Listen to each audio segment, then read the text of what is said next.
Volvemos con Legítima Defensa después de este desopilante bloque de Leandro Ureta con lo que está pasando. Seguí poniendo el hashtag Legítima Defensa, te agradecemos por estar ahí, les agradecemos a todos y todas por acompañarnos cada semana. Y tenemos el agrado de recibir hoy a la doctora Mirta Guiance. Bienvenida, Mirta. Muchas gracias por venir a Legítima Defensa. Además, yo sé que vos sos una fiel seguidora de este programa, así que además... Seguidora, pero me trajeron casi...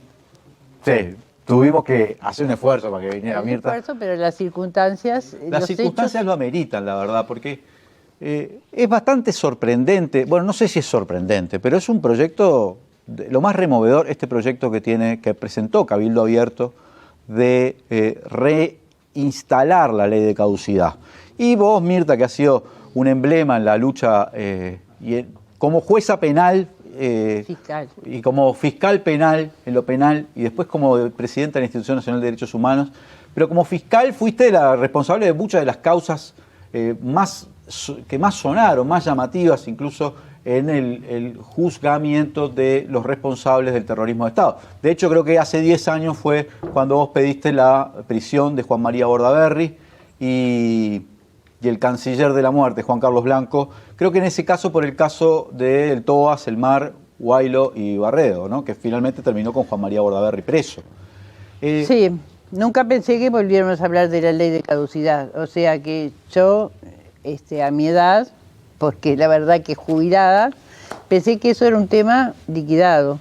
Y volvemos a nombrarla. ¿Qué efecto tendría una eventual reinstalación? Porque recordemos que desde el 2011 se restauró la pretensión punitiva del Estado y la ley de caducidad ya no está vigente, no solo por eso, sino también por disposiciones de la Corte Interamericana de Derechos Humanos y del la propia Corte Suprema de Justicia. ¿Qué efecto tendría una reinstalación de la ley de caducidad si se aprobara este proyecto de ley? Bueno, es una cuestión muy compleja que después habrá que estudiarla, pero... Te voy a aclarar que los juicios primeros que se hicieron en este país fueron con ley de caducidad vigente. O sea, en el 2003 fue procesado Juan Carlos Blanco por el caso de Elena Quinteros, porque la ley de caducidad no comprendía a los civiles. Después tenemos también por casos de civiles, el de Bordaberry y Blanco por Michelini y Gutiérrez Ruiz, o sea que Blanco ya estaba de antes por el caso de Elena Quinteros. Después la ley de caducidad tenía límites temporales y espaciales y personales, entonces no comprendía a los civiles, límites espaciales porque no comprendía lo que había ocurrido fuera del país, entonces todos los procesamientos, digamos, de desaparecidos, que fueron numerosos casos, como 28 desaparecidos, el caso de los militantes del PVP, en Argentina. En la Argentina, como la ley de caducidad no se aplicaba por hechos ocurridos en Argentina, se pudieron procesar y condenar. Y lo mismo después, el caso de los GAU, PCR, todos los grupos que son 40 desaparecidos. Donde se procesó y condenó a Gregorio Álvarez, al Arceboy, por ese asunto que estamos siguiendo en Italia, el caso de Trócoli, que quedó prófugo. O sea que la ley de caducidad podía ser aplicada, podía ser desaplicada, digamos, mejor en casos en que no comprendía civiles, hechos ocurridos fuera del país y también hechos ocurridos antes del golpe de Estado.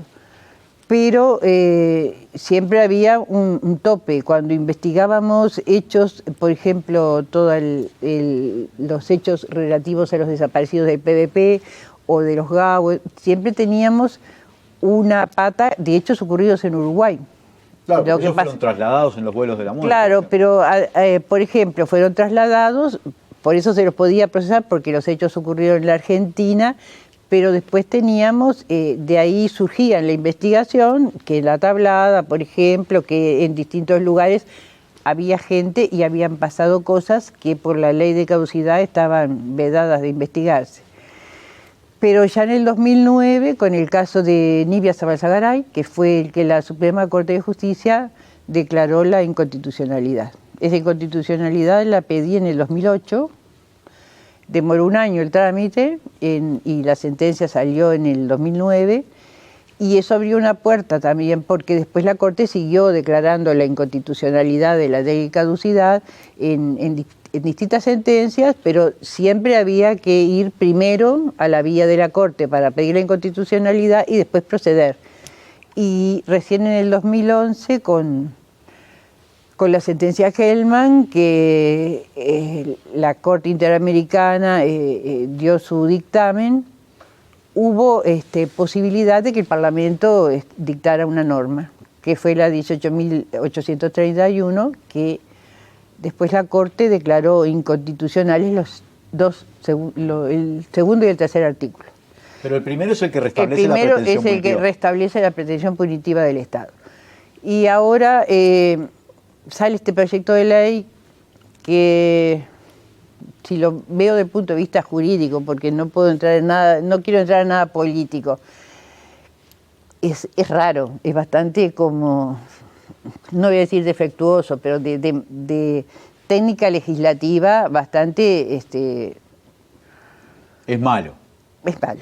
Es malo y bueno, hay dos primeros artículos que son como declarativos y no que declaran, es como para la balanza, que ponerla, decir, bueno, nosotros mantenemos la PER, o sea, lo que se está pagando a las personas que estuvieron detenidas por excesos, se usa la palabra excesos, vamos a, otra vez, ¿no?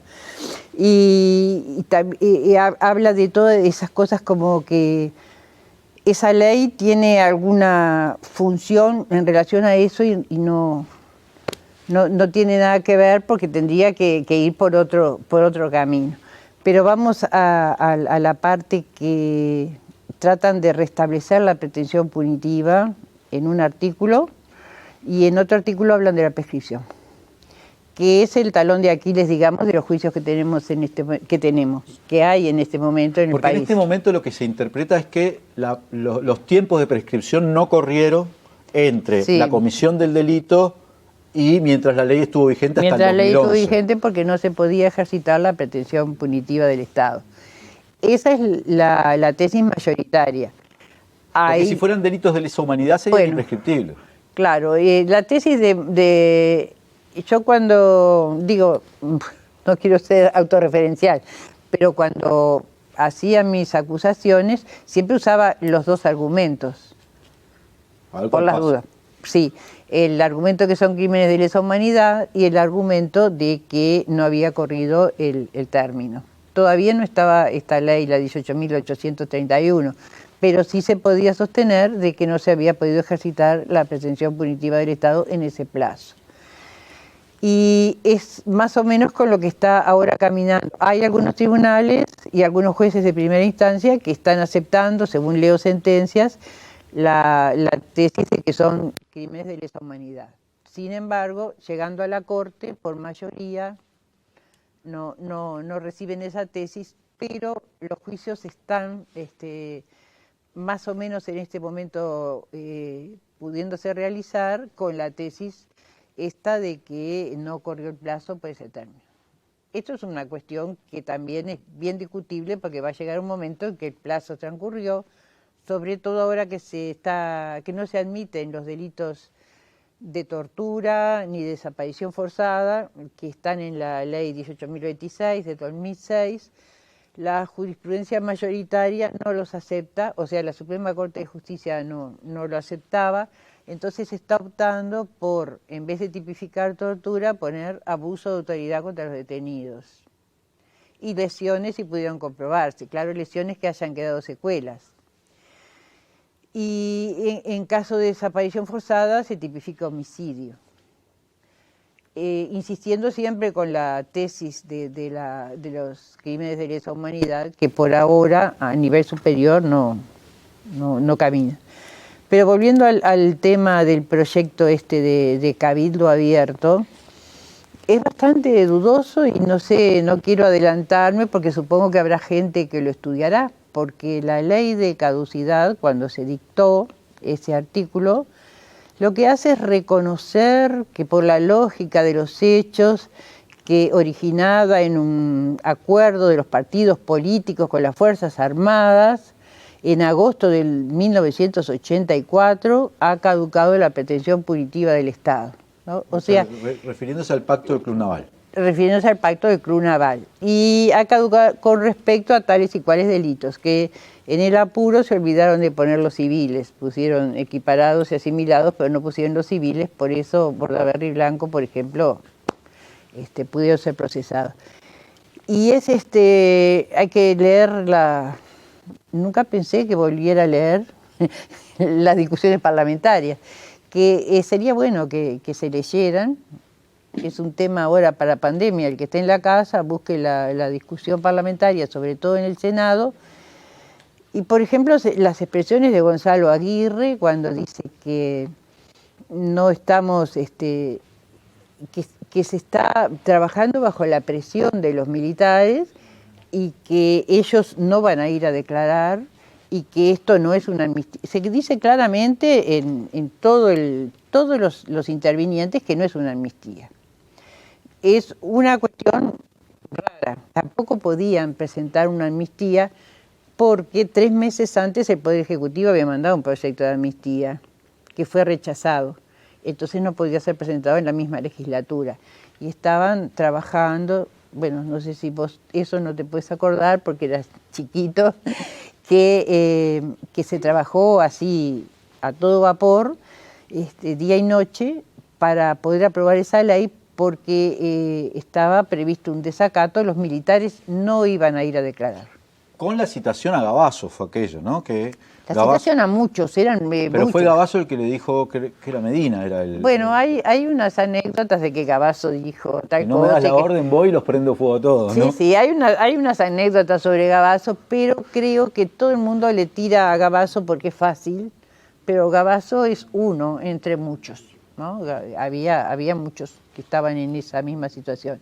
O sea, los militares no iban a ir a declarar, no es una amnistía, es un engendro, se habló, Gonzalo Fernández habló de mamarracho jurídico, me acuerdo en una conferencia, no se sabe cómo se puede revivir esa ley, se deroga ese artículo, se deroga esa ley y ¿qué queda? Porque ahí lo que había era una declaración de que en esa situación en que los militares estaban en desacato, no iban a ir a declarar, entonces se declaraba que había caducado la pretensión punitiva del Estado por la situación de hecho, porque todos estaban, no hay nadie que... Era una democracia tutelada, muy parcial. Claro, pero además la misma ley dice que para restablecer, no me acuerdo cómo es que dice la expresión, a fin de concluir la transición hacia el orden democrático o algo por el estilo, el orden constitucional. O sea, estaban reconociendo en la propia ley que el orden constitucional no estaba vigente. Y eso mismo lo dice Gonzalo Aguirre en su parlamento, porque él era el que estaba defendiendo, y había otros que estaban, bueno, por ejemplo, Carlos Julio Pereira lo dice claramente, ¿qué es lo que está pasando? Acá tenemos la presión de un sindicato, así dice, que no es un sindicato cualquiera, es el sindicato de los que tienen las armas. Y entonces ya sabemos lo que va a pasar y tenemos que votar esto. Carlos Julio Pereira estaba argumentando en contra, cómo se estaba votando con la presión de los militares. Bueno, si se vuelve a eso, o si se trata de volver, ¿qué estamos reconociendo? ¿Que los militares están en la misma posición? No, estamos en una democracia. Ahora no estamos en una democracia tutelada. Estamos en una democracia plena. Entonces, si se vuelve a esto, se vuelve a una situación que no es una amnistía. Porque, primero, no hubo voluntad de declarar amnistía y así lo dijeron expresamente. Para declarar amnistía o indulto, lo pueden hacer ahora si quieren, pero precisan determinadas mayorías, determinadas condiciones. Y hay una cosa que se lo escuché a Wilder Tyler ayer y me pareció muy interesante, que en el artículo 2 ellos dejan fuera los delitos económicos, que eso es claro que después no se procesó a nadie por ilícitos que tuvieran carácter económico, pero dejan fuera en los casos en que hubiera habido ya auto de procesamiento.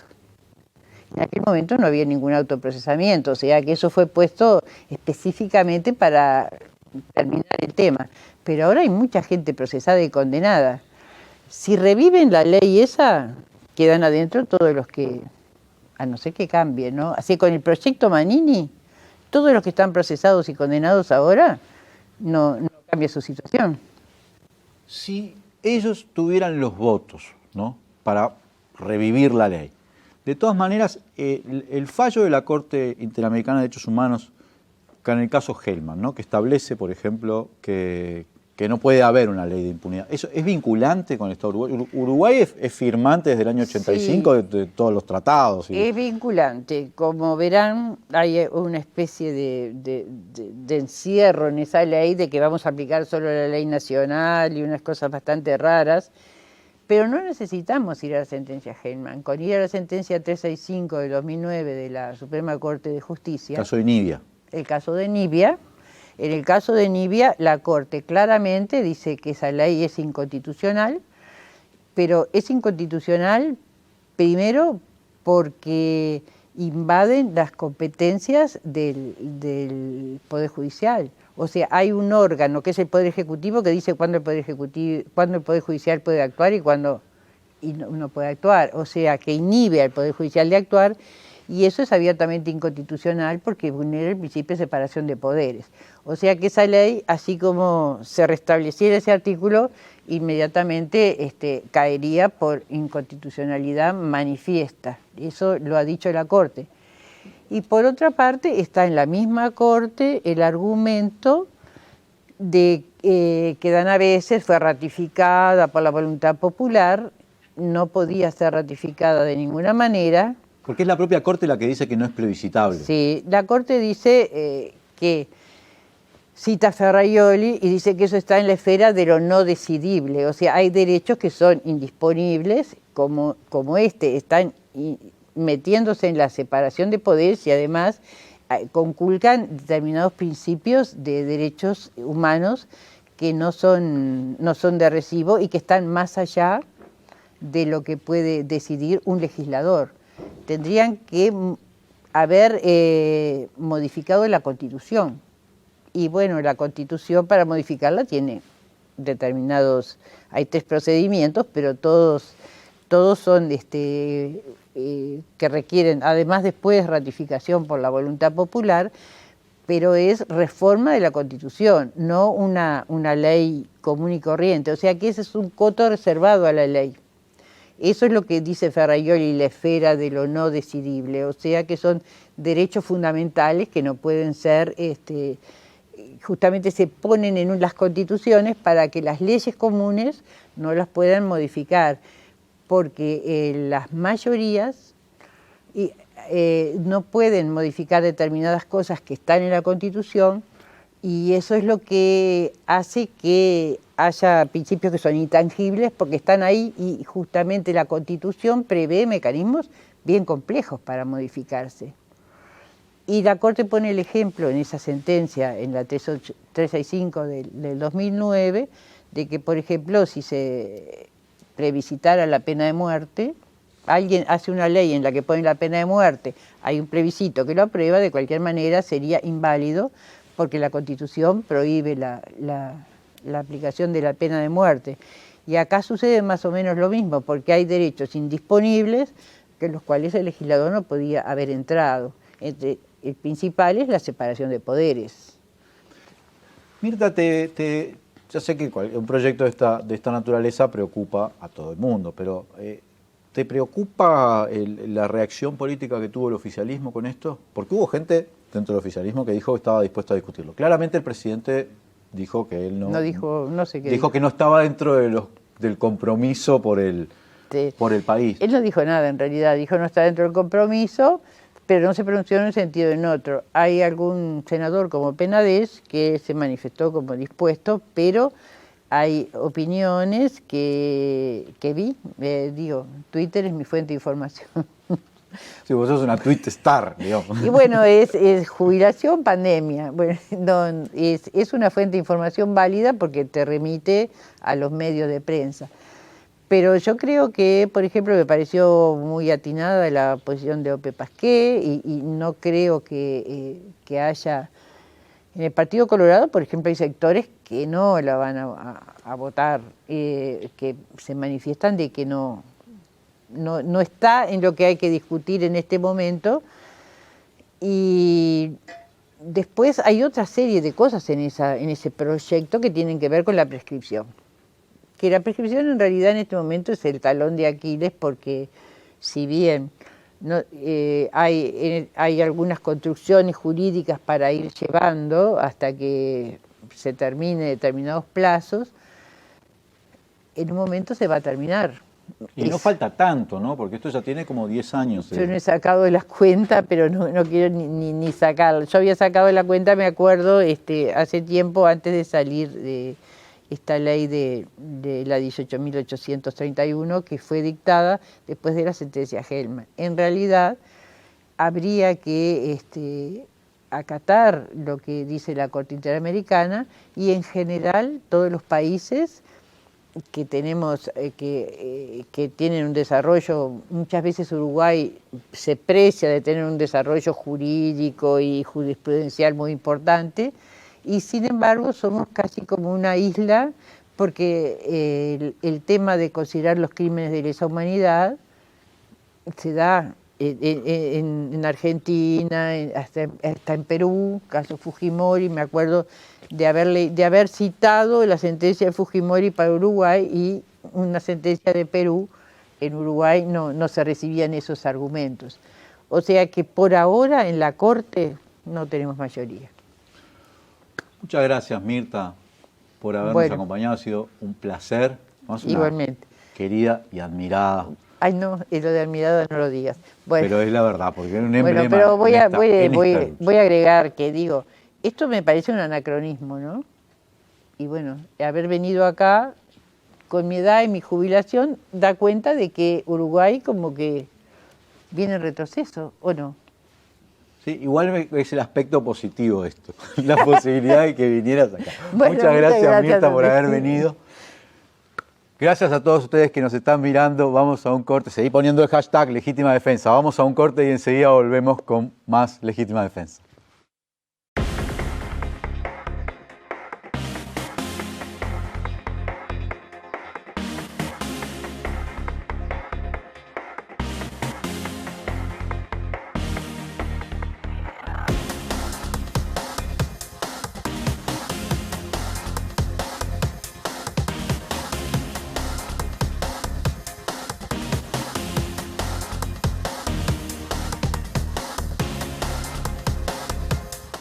En Casmu estamos para cuidarte también a la distancia, porque desde ahora todos los socios de Casmu cuentan con Telemed, un servicio de videollamada para que puedas consultar con médico o especialista desde tu celular, tablet o computadora sin moverte de tu casa. Desde la app o la web, Telemed Casmu te brinda una atención de calidad y rápida respuesta. Casmu, estamos para cuidarte.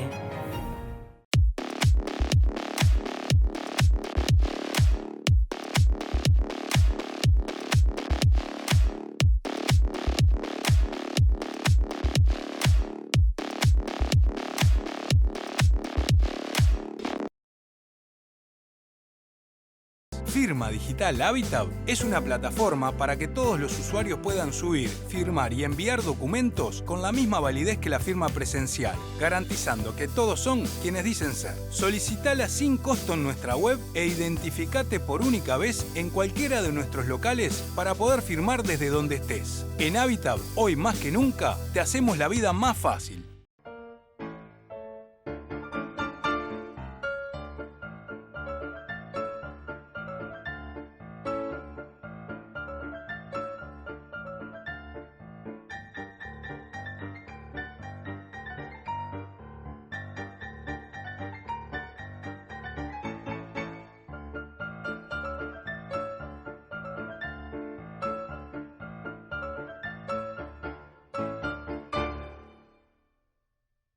Volvemos con Legítima Defensa. Muchas gracias a todos y todas los que nos están mirando. Seguí poniendo el hashtag. Hay que sostener, defender la primera tendencia en redes sociales por 17ª vez consecutiva.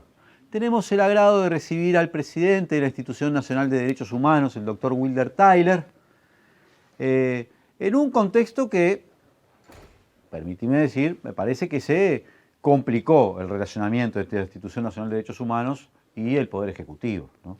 Ya ha habido varias declaraciones críticas muy duras con respecto a la actuación de la Institución Nacional de Derechos Humanos, especialmente ahora del ministro del Interior, Jorge Larrañaga, que incluso hizo, yo recuerdo, un comunicado cuando hubo un fallo, bueno, no sé si se llama fallo el término, cuando hubo un dictamen de la institución con respecto a lo que había sucedido en la Bombonera, en Malvin Norte, donde hizo un comunicado. Ya en el comunicado decía que no estaba seguro de la constitucionalidad de esa institución y además que no quería seguir las recomendaciones porque consideraba que no eran constitucionales. ¿Lo tiene sorprendido el relacionamiento que tiene la institución con el gobierno en este momento? Bien, bueno, muchas gracias por invitarme. Bienvenido, William. Gracias. Sí, no la relación con todo el Estado, pero con algunas partes del Estado sí, porque no esperábamos un grado de virulencia, diría yo, tan marcado. La institución dicta resoluciones, es esa la terminología, y con frecuencia son urticantes, o sea, no le gusta, porque hace lo que tiene que hacer. Le llama la atención al Estado por algún desborde de poder, digamos, para decirlo de una forma bien simple, ¿verdad? Entonces, con frecuencia genera molestias y reacciones. Tan fuertes como ahora no habíamos conocido, y mucho menos con dos elementos que aparecen, que sí nos llaman la atención. Uno es un grado de desconocimiento de cuál es el rol de la institución, importante en algunos actores políticos, y lo otro es una especie de fórmula de ataque a la persona o a la institución, pero desprovista de fundamento, ¿no? Entonces eso de alguna manera ha hecho que esto sea muy, muy intenso en estos últimos 2 o 3 semanas, digamos. Tyler, Uruguay es un país reconocido en general en el terreno internacional como una democracia plena y además muy estable, más allá de los cambios políticos que puedan haber en quienes gobiernan. Sin embargo, yo no me imagino cuál es la consideración que puede tener internacionalmente la comunidad cuando hay un cuestionamiento tan grande de parte del Poder Ejecutivo a la institución que se encarga de velar, de alguna manera, por el respeto de los derechos humanos de las instituciones del Estado, ¿no? Yo sé que hay otros países que si hicieran declaraciones como la que está haciendo Larrañaga, ya prácticamente serían calificados como están en una especie de desborde autoritario. Yo no sé, ¿puede tener consecuencias internacionales este tipo de pronunciamientos que está teniendo el Poder Ejecutivo? El debate a las resoluciones no, o sea, son por su naturaleza, son orientadas a generar debate. Lo que yo creo que sí puede acarrear consecuencias es el pronunciamiento de que todas las resoluciones, todas, serán desconocidas. Eso por un lado. Y por otro lado, ese cuestionamiento a la legitimidad de una institución que fue votada por unanimidad. Fíjese usted que hace 12 años, cuando se votó la creación de la institución nacional, después de un largo proceso, porque estas instituciones no son el resultado de un pacto político, son el resultado de, muchas veces, de la lucha popular, de lo que hace la comunidad, la pide, ¿verdad? Cuando se votó, fue al final de un largo proceso de reflexión, de intercambio, de análisis comparativo, a ver de cómo era en otros lados. O sea que descubrir así de golpe y luego un par de resoluciones que era totalmente inconstitucional parece un poco como exagerado. Entonces ese tipo de fenómenos sí, yo creo que ese es el tipo de cosa que dispara las alarmas, digamos, en la comunidad internacional y en los órganos de control, Naciones Unidas, la Comisión Interamericana y otros, ¿verdad? Uno podría decir que cualquier gobierno no le gusta demasiado ser controlado, ¿no? Yo no digo esto, no tiene una carga de ningún tipo de relación. Una persona, un gobierno, un actor que tiene que jerarca, que tiene que ejecutar políticas, quizá no le gusta que le estén señalando sus errores, pero lo tiene que tolerar, lo acepta, ¿no? Ahora, ¿puede un jerarca decir, no le voy a dar pelota, no le voy a dar corte a las resoluciones porque simplemente yo considero que son inconstitucionales o mis asesores jurídicos consideran eso? ¿Puede un jerarca decir eso de una institución que tiene además, primero es un organismo del Estado, ¿no? Y además cuyas autoridades fueron elegidas con venia de parte del Parlamento, fueron votadas prácticamente por unanimidad, ¿no? Somos una entidad del Estado, igual que un ministerio, igual que un tribunal de cuentas, o sea, creado por ley. Tenemos una institucionalidad muy fuerte, porque la dirección de la institución está elegida luego de un proceso competitivo,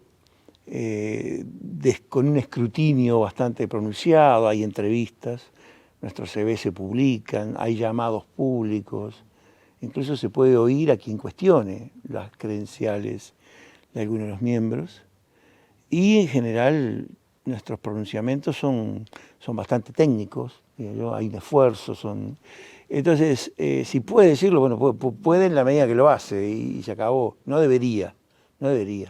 Es un pronunciamiento que debilita la institucionalidad, no solo el de la institución nacional, a toda la institucionalidad, que debilita incluso el concepto de la democracia moderna, ¿no? que ya incorpora como parte del juego natural en el Estado de Derecho la existencia de órganos de control como este, órganos que emiten pronunciamientos generales, que son tribunales de conciencia, si se quiere, que son en general respetados, y en casi todo el mundo. Hay 120 instituciones nacionales de derechos humanos en el mundo, o sea, no es poco. La región latinoamericana los conoce desde la década de los 80. En otros lados ya son más de 2 siglos en los que han estado funcionando, y lo único que han hecho es expandirse como institución, ¿verdad? Tyler, a partir de la asunción de este gobierno, al menos yo he apreciado, claro, es una opinión personal, pero lo he apreciado y también lo he visto en las redes sociales, diversas denuncias de las personas, por ejemplo, en los primeros días de gobierno, antes de que se instalara la pandemia, por ejemplo, recuerdo que la policía empezó a tener una actividad mucho más importante, yendo a las plazas, deteniendo, o por lo menos, bueno, pidiendo cédula a malabaristas, a jóvenes que estaban en las plazas. Me imagino que eso generó algunas denuncias o que ustedes lo observaron de alguna manera, ¿no? ¿Han notado en estos meses, más allá de que está la pandemia que afecta a todo, pero que han crecido las denuncias a la institución de desbordes policiales o de actividades de alguna manera que reflejan una actuación policial que puede estar atentando contra derechos humanos? Sí, mira, en la primera semana hubo un pico importante en las denuncias que llegaron a la institución en materia de abuso policial. Se trataba sobre todo de gente joven, algunos de ellos trabajando efectivamente como malabaristas, artistas que estaban en la calle. Se refería a malos tratos verbales y físicos, ¿verdad? A una actitud muy prepotente, ¿no? Entonces, hubo un influjo. Yo recuerdo la cifra, la primera semana fueron 26 denuncias formales. ¿Y lo habitual? Es mucho menos, 4, 5, por este tema, ¿verdad?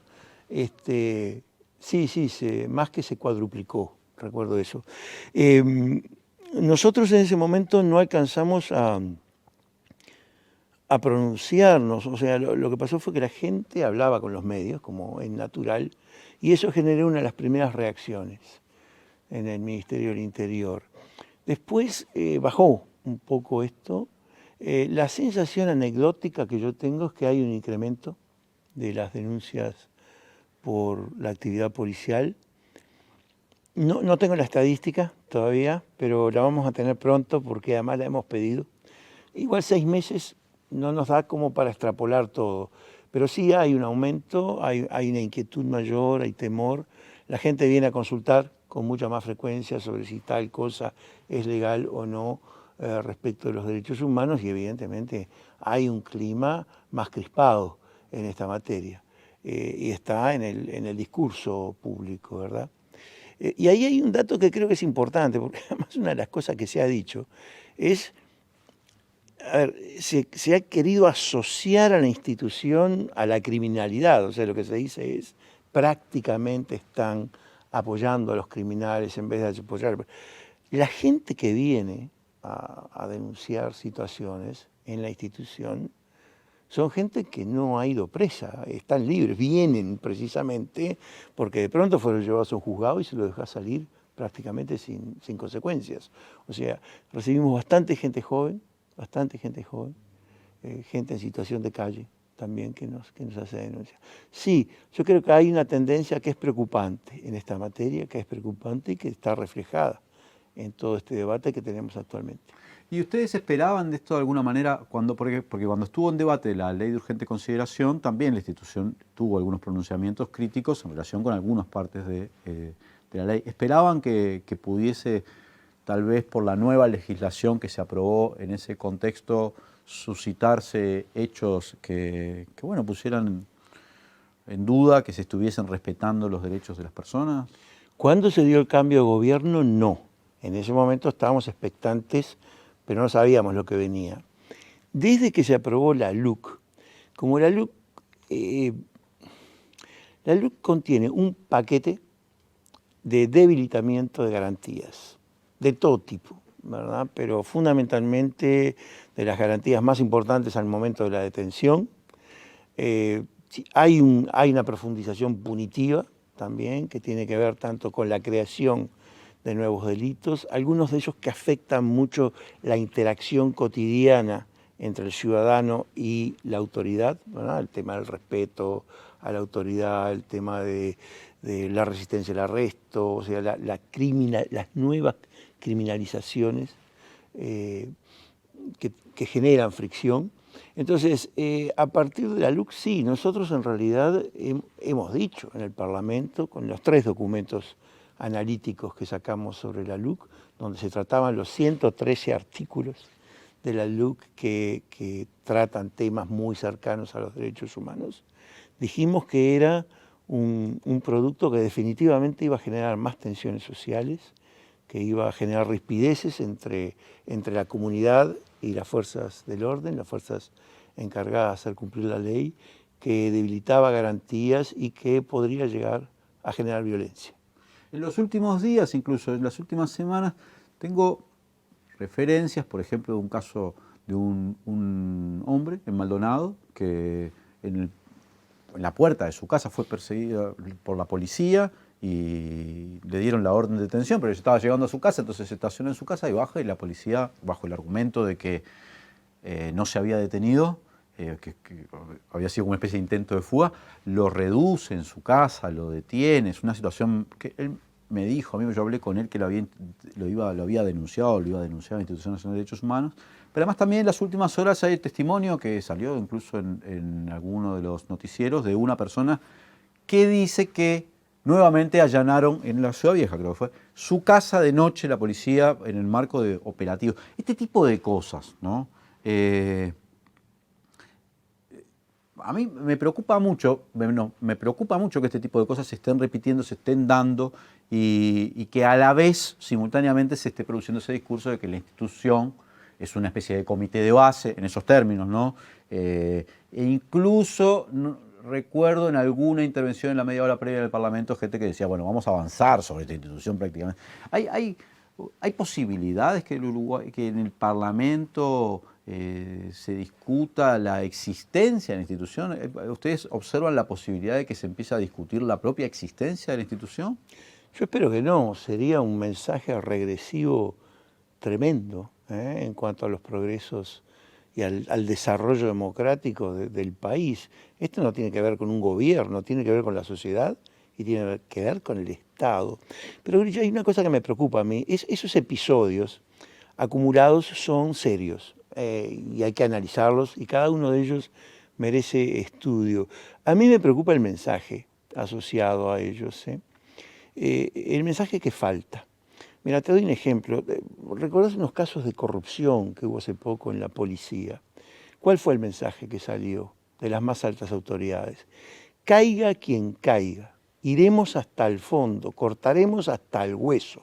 Esto no se va a permitir en ninguna circunstancia. La corrupción. Tuvimos un caso en que se usó picana eléctrica, ¿no? ¿Y cuál fue el mensaje? Que se compra en la calle, que está libre en el mercado, que fue un error, que era una linterna. Pero a mí lo que me preocupó fue esto que se compra en cualquier lado. Los rebenques también, y los ganchos carniceros también. O sea, era una especie de distorsión argumentativa en el momento en que lo que teníamos que escuchar era: la tortura no será tolerada, y los decimos desde los más altos mandos. Ese mensaje, ese es el mensaje que para y previene la tortura. En Uruguay, en Noruega y en cualquier país. Cuando el mando que opera en una institución jerárquica, además, y vertical, dice que algo no pasa, no pasa. Y si pasa, hay sanción. Pues bien, eso es lo que se necesitaba. El mensaje que salió fue demasiado ambiguo como para que nos quedáramos tranquilos. Ese es el problema. Yo hubiera querido... Tenemos temor de que desde las más altas autoridades de la Fuerza de Seguridad, del Ministerio del Interior, estén siendo indulgentes con este tipo de abusos. No sé. Yo lo que te puedo decir es que el desborde del poder organizado y el uso de la fuerza no se detiene ni se previene con silencio.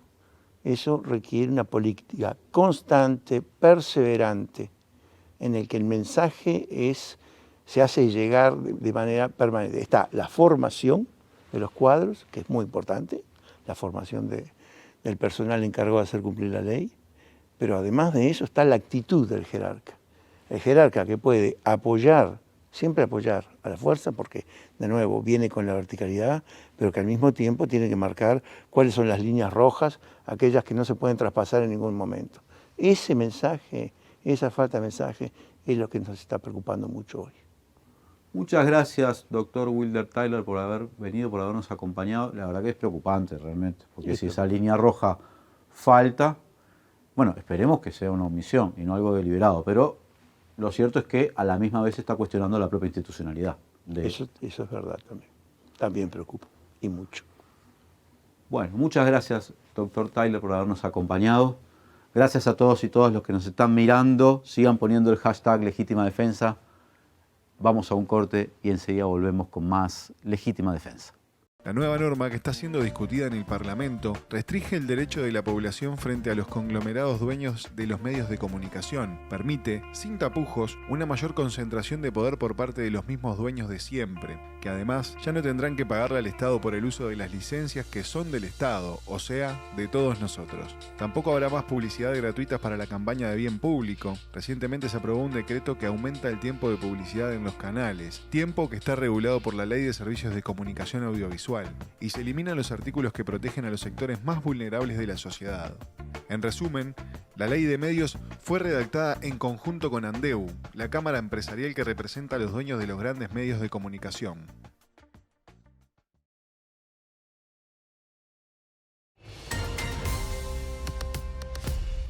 Al fin, hoy tenemos para contarte una buena. La promo de Macromercado que regala 3 millones de pesos. Y vos podés ser uno de los 30 ganadores. Sí, 30 ganadores que pueden llevarse 100.000 pesos cada uno en órdenes de compra. Vamos al móvil. Cada 600 pesos, un cupón. Y no te olvides que con las marcas adheridas a la promoción, tenés cupones extra y más chances de ganar. Viste, Miguel, por suerte este año tiene una buena. Y como no podía ser de otra manera, te la trae Macromercado. Macromercado. Todo el año es negocio.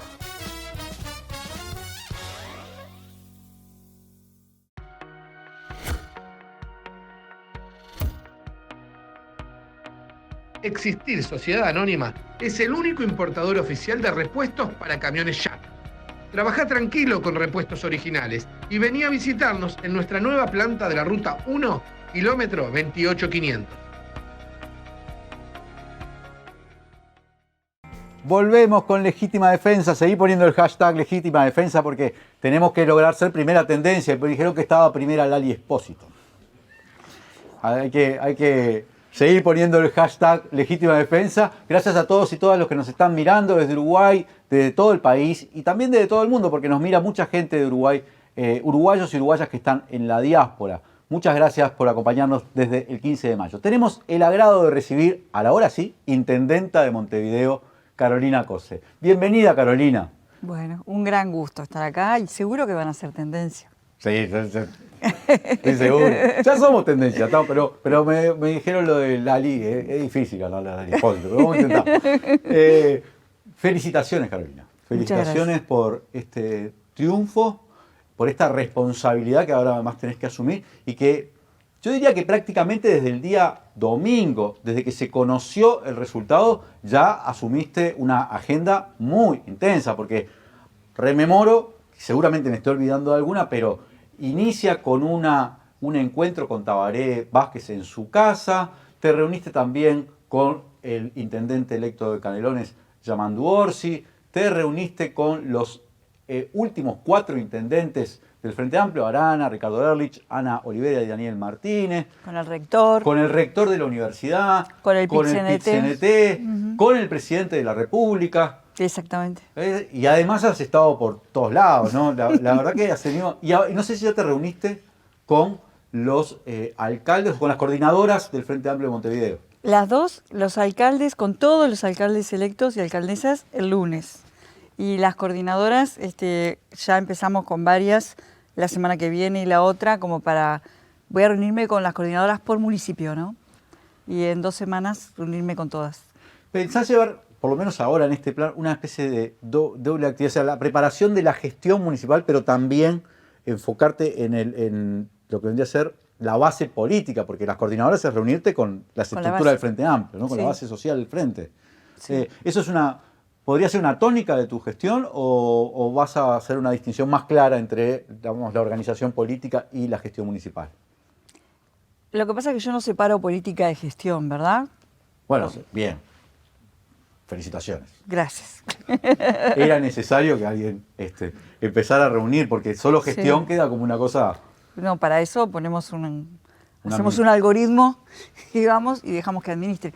No, me parece que gobernar es un acto esencialmente político y el diálogo con la fuerza política, mucho más allá de las estructuras, el diálogo político con la ciudadanía es fundamental.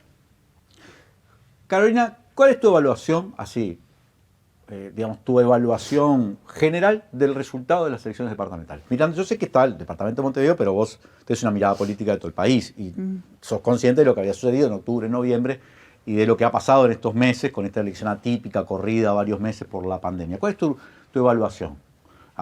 ¿Tenés ya una evaluación elaborada? Decís, bueno, acá pasó esto, o todavía estás analizando los resultados? Mira, yo no me puse a analizar los números, vi que ustedes hicieron un análisis muy interesante, con esas gráficas de tipo torta que ayudan mucho a comprender determinadas cosas. Yo no lo hice, te voy a decir un sentimiento. Me llevo esto, el Frente Amplio es muy fuerte. Y la fuerza, si algo demuestra esta elección, es dónde está la fuerza. Y la fuerza está en la unidad, porque donde no nos va bien es porque algo pasó con la unidad. Y la fuerza está en sus militantes, en esa cosa indefinible, maravillosamente indefinible del Frente Amplismo. Y yo creo que esas lecciones las tenemos que incorporar y estar muy juntos trabajando por nuestro país. Eso es lo que estás diciendo. Hay una cosa muy interesante lo que estás diciendo, que yo la venía pensando en estos días también, ¿no? Ha sido una estrategia de las derechas o de los espacios conservadores, no solo en el Uruguay, en toda América Latina, tratar de dividir las fuerzas de, como vamos a llamar, la izquierda, el campo popular, progresista, como lo podamos llamar. Sí. En ese sentido el Frente ha sido, digamos, resiliente. La unidad, ya a esta altura, es como que está consolidada. Sobrevivió la derrota, cosa que no siempre supimos si iba a pasar, ¿no? Está bien. Ese es un dato que me parece bien interesante. Pero también me da la sensación, no sé qué opinión tenés vos, de que el Frente Amplio es como que se urbanizó, ¿no? O sea, quedó muy replegado, si querés, en el área metropolitana donde gobierna, pero como que ha perdido pie en el interior del país. ¿Vos lo ves así? Yo creo que ha votado menos en el interior del país, pero no inferiría de ahí que se urbanizó. Porque si alguien ha hecho por el interior del país, es el Frente Amplio. En todo caso, creo que hay que hacer alguna reflexión política profunda de cómo tiene que ser nuestra relación con las organizaciones de base, con las organizaciones sociales, y yo creo que tiene que ser muy intensa en todo el país y en todos los ámbitos. También es cierto que nos jugamos solos y que empiezan a pasar cosas en la sociedad que no le hacen bien, o donde nos cuesta más transmitir un mensaje humanista. Yo percibo desde hace tiempo cierta irritabilidad a nivel de la sociedad, en las personas, agresividad en la calle. ¿Derechización? Cierta irritabilidad que creo que es algo contra lo que tenemos que trabajar. Porque una cosa es ser muy firme en las convicciones, muy claro, está bien. Pero si alguien te pega un grito en la calle, no hay que caer en esas provocaciones. Y la irritabilidad en la sociedad nos lleva a la solución rápida, a decirme lo que tengo que hacer, que yo lo hago, no me expliques, ¿no? Y eso no es la izquierda del Uruguay. Eso no es el mensaje. Para eso no trabajamos. Trabajamos alrededor del ser humano, para los que tienen menos, para la sociedad en su conjunto, pero ese clima de irritabilidad es algo que yo quisiera que lo hiciéramos consciente para desestructurarlo, para deshacerle los escenarios. Me parece que por ahí hay algo. Hablemos un poquito de lo que podés ya decir de lo que va a ser tu gestión. Algunas, de todas las reuniones que tuviste, algunas políticamente obviamente muy importantes, la del Tabaré, la de Orsi, la de los pero hay dos que me interesan mucho. Una es la reunión que tuviste con la Universidad de la República. Sí. Me interesa porque me pareció que de ahí salió una cosa de, bueno, vamos a hacer acuerdos como para gestionar Montevideo desde la innovación, desde la ciencia, la tecnología, llamando a la universidad para que investigue este problema, a ver, de sinergia. No sé si es el planteo. Salí que me explotaba la cabeza de la reunión con el rector, porque confirmamos, bueno, no soy una recién llegada, la universidad es mi casa también, ¿verdad? Y con Arim tenemos trato desde hace mucho tiempo, pero ahí como nos pusimos a hablar directamente de Montevideo, voy a contar algunos ejemplos. La universidad tiene equipos haciendo trabajos de campo de investigación y de campo de extensión en Casaballe. Tiene varios equipos. Tiene uno haciendo trabajos relativos a arquitectura y urbanismo, otros haciendo trabajo social, y Arim me dijo varios más, yo no me acuerdo ahora. No están coordinando entre sí. Tenemos que darle un espacio de coordinación desde la Intendencia, porque ahí vamos a chupar rueda a lo loco y además tenemos a la principal usina de generación de conocimiento trabajando en un barrio que lo necesita. Entonces yo, con ese ejemplo, salimos con el acuerdo con el rector, vamos a hacer ya una comisión conjunta de trabajo durante la transición, de armar en la Intendencia una contraparte permanente de la universidad. Que cualquier facultad, cualquier fundación, siempre tenga alguien constante con quien hablar y centralicemos ese conocimiento. Después pasan otras cosas. Entre la universidad y la Intendencia han habido acuerdos y la Intendencia tiene predios que eran de la universidad. Tenemos que ponerlos en un mapa y ponernos a pensar. Otra cosa, en los puntos de presencia de la universidad, nosotros tenemos que lograr que pasen cosas en la ciudad alrededor de eso. Otra cosa que hablamos, ¿por qué no poner otros puntos de presencia en los barrios donde, como en esto de Casaballe, encontrar una casa, un lugar, un local de la Intendencia y darle un lugar de encuentro a la universidad? Y llevar la universidad a los barrios al más bajo nivel territorial. Hablamos, por ejemplo, de lo que está pasando en el barrio donde está la sede central. Está la universidad, la Biblioteca Nacional, el IABA, cerca hay otras facultades. Bueno, vamos a mirar ese lugar pensando en soñar con un barrio universitario. Por ejemplo, habitando la peatonal que está entre la universidad y la biblioteca. Entonces empezar a caminar... Los mártires estudiantiles. Exactamente. Y habitarlo con cultura, con muestras, con carros de comida, hacer de eso un parque viviente y así ir ese barrio viéndolo. Después estuvimos hablando de la Facultad de Veterinaria, que va a estar en la nueva, ¿verdad? Sí, allá en la 102 y la 8. Ahí va, que nos va a imponer temas de movilidad, empezar a hablarlo ya. Entonces salí llena de deberes, muy contenta. No, está bárbaro, porque además la universidad tenía modalidades, bueno, tiene modalidades que se llaman de vinculación, universidad sector productivo, universidad y lo único que importa ahí es si hay instituciones, si hay demanda, para que... Y cuando hay demanda, hay resultados. Bueno, el caso del COVID demuestra que cuando... Es el ejemplo. Hablamos de eso exactamente así, porque lo que le planteamos, fui con Olga y con Guillermo, y lo que le planteamos es, nosotros queremos poner los casos de uso de Montevideo, o sea, los problemas sistemáticamente sobre la mesa. Vamos a abrir una mesa de innovación, una ventanilla de innovación para fondear proyectos, pero queremos, por eso la contraparte permanente. Si nosotros le damos una contraparte permanente a la universidad y sistemáticamente le vamos tirando problemas, lo que pasa es que no lo agarra una facultad, lo agarran todas las facultades que tienen algo que ver con ese problema. Así que muy contenta con la reunión con el PIT-CNT también. Sí, bueno, sí. Pero ahora hablamos con la del PIT-CNT, pero yo quiero preguntarte la reunión, porque me hubiera gustado, como una mosca, estar ahí en la reunión con el presidente de la República, porque acá hubo una campaña, la comentamos hace un par de semanas cuando estuviste por acá, una campaña casi que de toda la dependencia del Estado, ¿no?, contra algunas candidaturas en particular, pero la tuya sin duda, la campaña contra Antel o contra la gestión de Antel fue de todo, incluyó auditorías que se pedía que se terminaran antes de que fueran las elecciones. O sea, hubo claramente un enfrentamiento, te ubicaron como un enemigo a vencer. Eso para mí eso es indiscutible. Bueno, entiendo que nadie va a decir eso, ¿no? Pero superada la elección, está claro que el presidente sabe que el intendente de Montevideo, que está en una situación parecida a su padre cuando Tabaré asumió la intendencia. Sí, él invocó eso.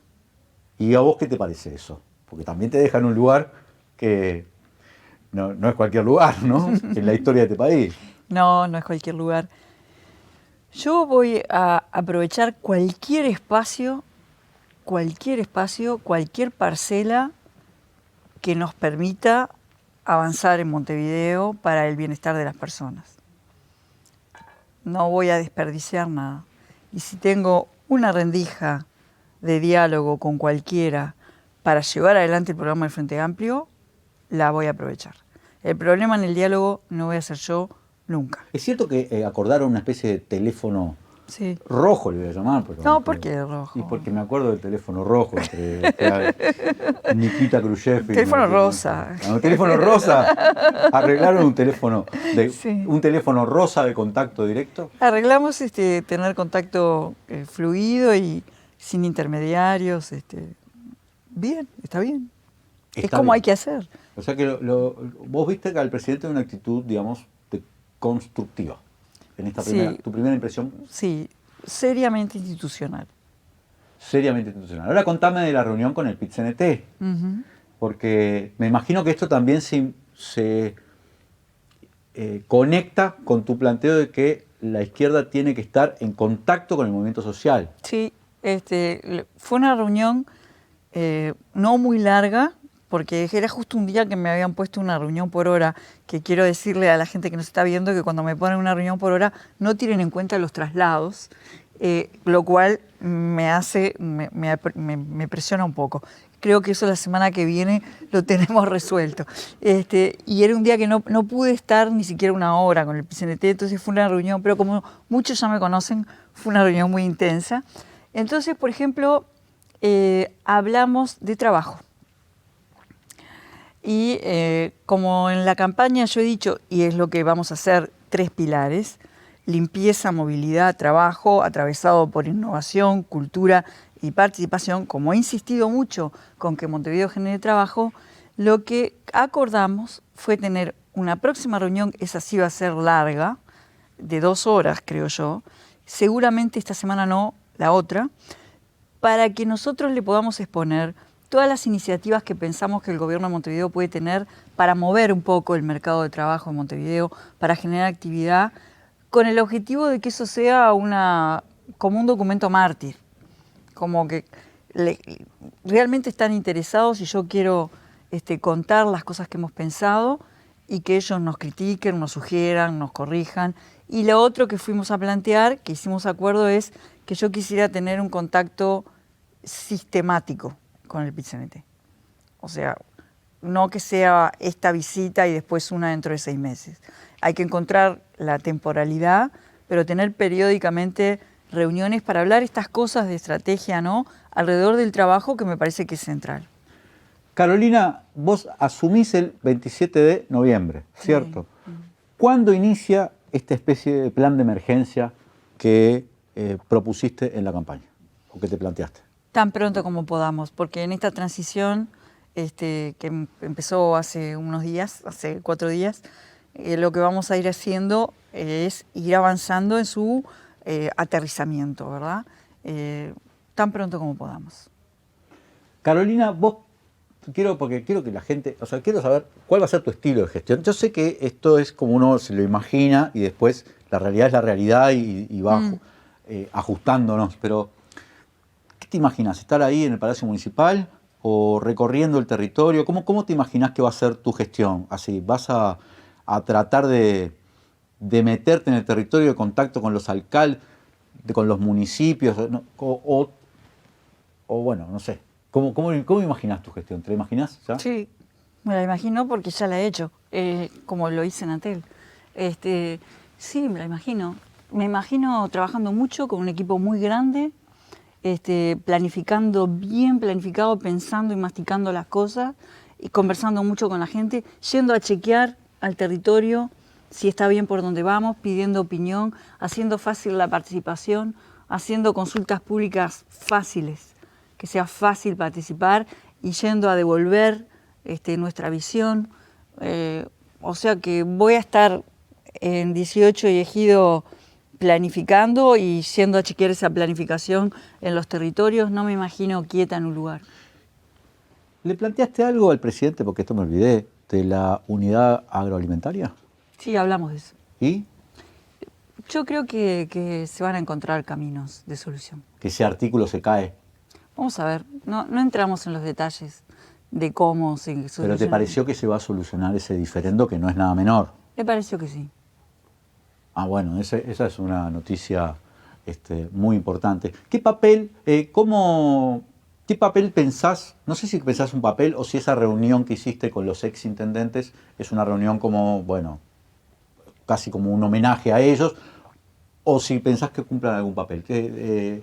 No sé si de asesoría, de diálogo más permanente, no tengo...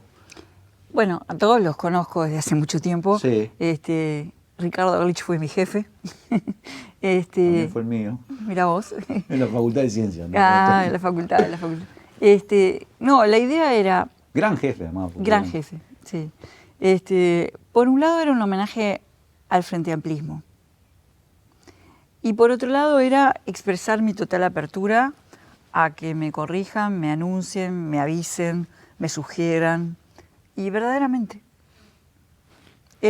Quería, a veces, aunque las cosas sean... Por ejemplo, yo no tengo por qué decirle a ninguno de ellos que me puede sugerir, porque me pueden sugerir. Pero el hecho de fijar una reunión para decir, podés sugerirme cosas, si querés escribirme que me equivoqué, si querés corregirme... Para mí era importante esa ceremonia de entre compañeros y compañeras. Lo siento así. Quiero ahora, para terminar, ir a la primera reunión que tuviste, porque estuve leyendo un libro de Ariel Bergamino, sí, que se llama El Camino de Tabaré. Es muy interesante el libro de Ariel Bergamino, ¿no? Te cuenta toda la trayectoria de Tabaré Vázquez. Y es muy interesante los primeros capítulos. Yo me divertí mucho leyendo porque Ariel Bergamino se toma el trabajo de recortar los editoriales del diario El País cuando Tabaré era candidato a intendente de Montevideo. Y eran como los editoriales del diario El País de hace 2 semanas, ¿no? Se viene el comunismo. Tabaré me dijo eso. Impresionante, es que leerlo y es como que sí, hicieron un copy-paste, sí, ¿no? Sí. Perdón. Sí, pero es que... Sí. No, porque después...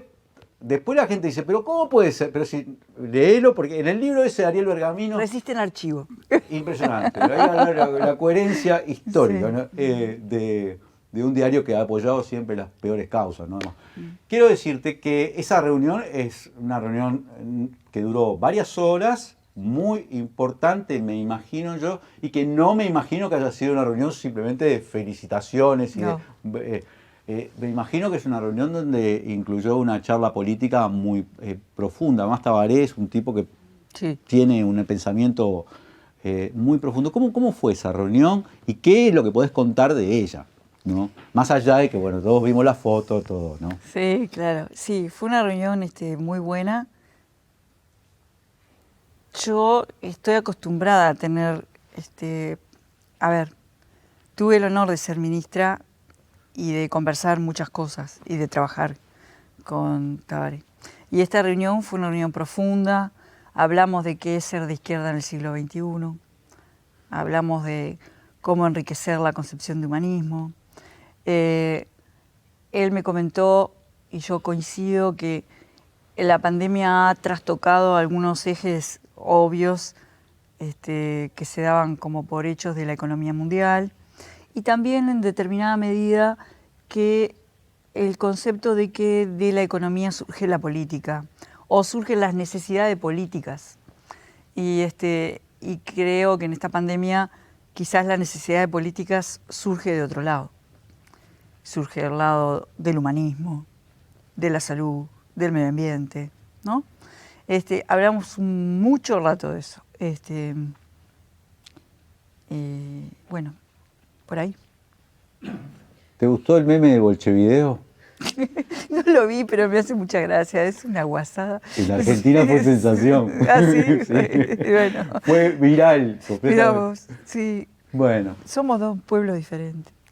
Muchas gracias, Carolina, por haber venido. Muchas gracias por habernos No me hiciste la acompañado. pregunta que me ibas a hacer.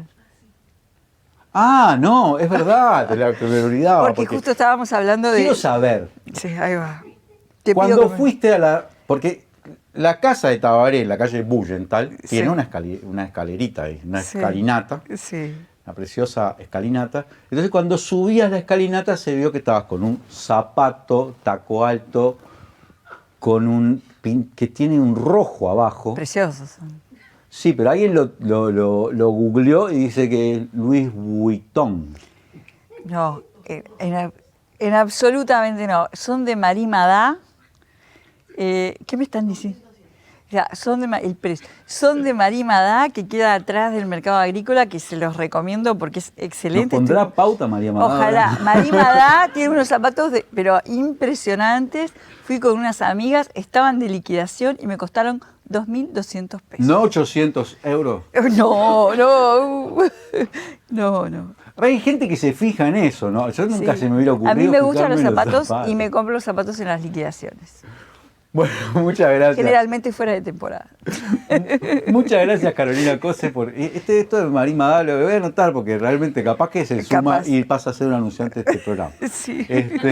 Muchas gracias por haber venido. Felicitaciones nuevamente por su elección y mucha suerte en este gobierno que inicia en este periodo, en esta época tan dura que está viviendo el Uruguay y todo el mundo, atravesado por la pandemia, pero también indudablemente con un empobrecimiento muy grande de la población, en fin, todas esas situaciones sociales que están afectando también a los montevideanos y que vos vas a tener que de alguna manera atender o trabajar para por la gente. Muchas gracias, Carolina, por haber venido. La agradecida soy yo y fuerza. Bueno, muchas gracias. Nosotros seguimos. Nosotros Dale. ni siquiera ninguna derrota los derrota. Sigan poniendo el hashtag legítima defensa. Gracias a todos y todas los que nos están mirando.